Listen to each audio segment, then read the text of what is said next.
That's the lesson for today, Mark chapter 3, verses 1 through 6. Of course, I think many of us today are familiar with a guy by the name of Harold Camping.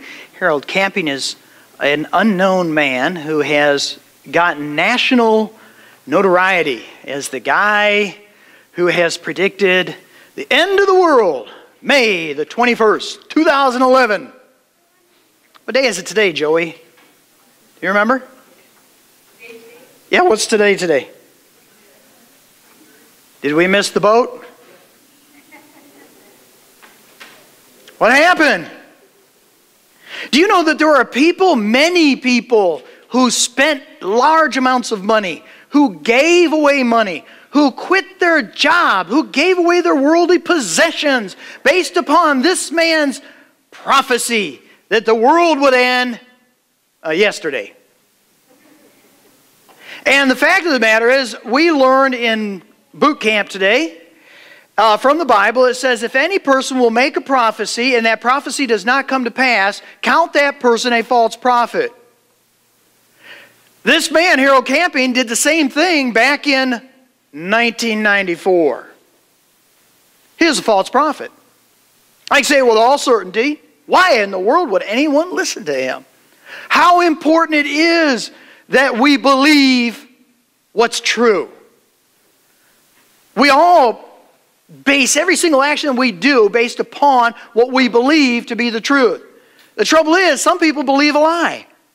It's so important that we find out what the source is of our truth, and that it is truly true. Well, what is it? What is right? What is it that we can trust and obey? Jesus said this in John chapter 18, verse 37. For this reason I was born, and for this reason I came into this world, to heal sick people. That's not what it says. For this reason I was born, and for this reason I came in the world, to redeem mankind. That's not what he said. For this reason I was born, for this reason I came in the world, to love everybody. That's not what it says. He said, for this reason I was born, Jesus said it, and for this reason I came into the world, to testify to the truth. And Pilate asked that famous question, what is truth? And then he didn't stick around to get the answer. Jesus said he's the way, the life, and the truth. So that takes us to Mark chapter 3, verses 1 through 6. I want to read the text with you. Jesus again goes into the synagogue, and there was a man there, and he had a shriveled hand. Will that suffice to be a shriveled hand? I want to use this shriveled hand as the metaphor, as the visual lesson for today. Will that work? Okay, I want you to focus on that shriveled hand today. I'll be going back to it from time to time.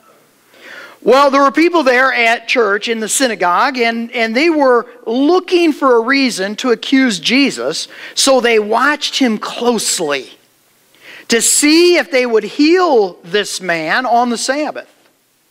Jesus said to the man with the shriveled hand, stand up in front of everyone. And Jesus asked them, the other people that are there, which is lawful on the Sabbath?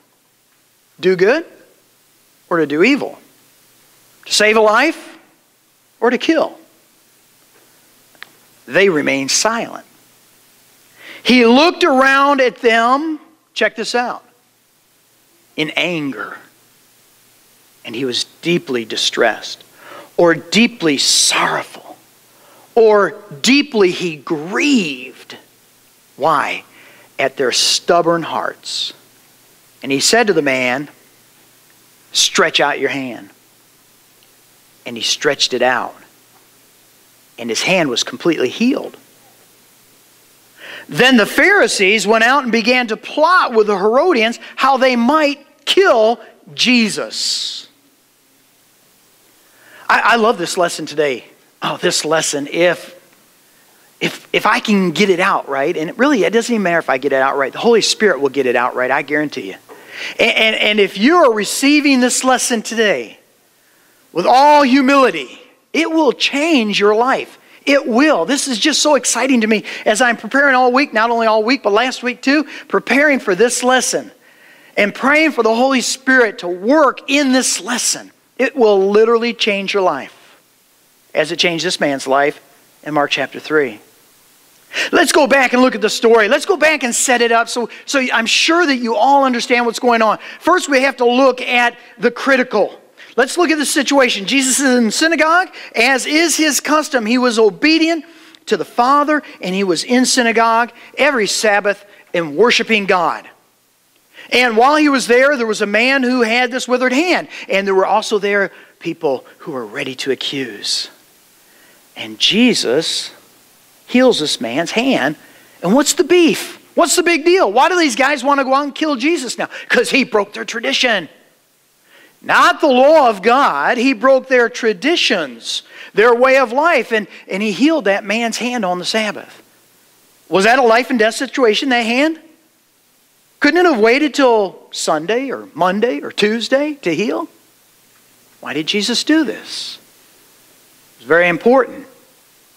Let's go back and look at those people that are there at their assembly, and they're looking. They've come with critical eyes. They're not even there to worship God. They're there to try to trap Jesus into doing something bad, to doing something wrong. We got to find fault with this guy. Watch him close. Is he going to break our rules? What about this poor guy over here with the shriveled hand? They don't care about him. They care about the rules. They care about their way of doing things. They care about their power base. They care about protocol. But they don't care at all about this guy. They had specific rules, what you could and couldn't do on Sabbath day. Do you know that? They had a book. It was about this big. That's a preacher's exaggeration. But it was a huge book that took the law of God and they interpreted it as what you can and cannot do in regards to work on the Sabbath day. Crazy, crazy, crazy stuff. They got carried away with it. Because they felt like if you follow these rules, then no way in any possible way will you ever break God's law. And so they came up with all these crazy ideas. Blake, you want to know one of the crazy ideas? Because I see, no, you don't have sandals. Somebody has sandals. Madison has sandals, and so does Jake. You couldn't be wearing those sandals today because if there was a loose nail on the bottom of it, you know, like a staple or something, and you happen to scuff it across the ground, that would be considered plowing. And you would be working on that day. That's just funny to me. There's something a little bit more tragic. Let's say that a wall fell on a person. Jeremiah, you're a good Hebrew. You're walking along and there was a calamity. This wall fell on somebody. And it was on the Sabbath day. You guys understand? They wrote all this stuff down. I'm not making it up. You come along and there's a wall that fell on a guy. You know what you could do? You could remove enough of the rubble to see the person.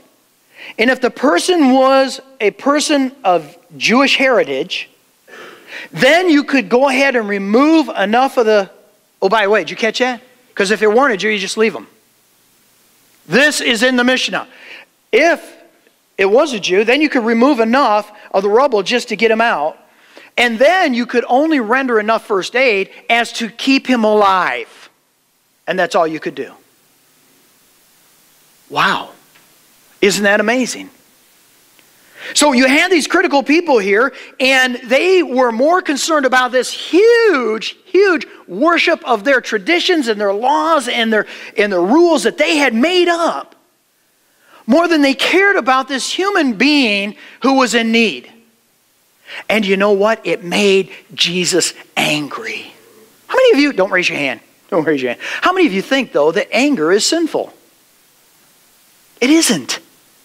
God gave us the emotion of anger, and the fact of the matter is something always drives our anger, and what Jesus shows us and God does by his example are there some righteous things that should make us angry. And I'm telling you, the wording here, you can go look at other translations about Jesus' anger and his deep remorse and distress and sorrow at these people whose hearts are so hard.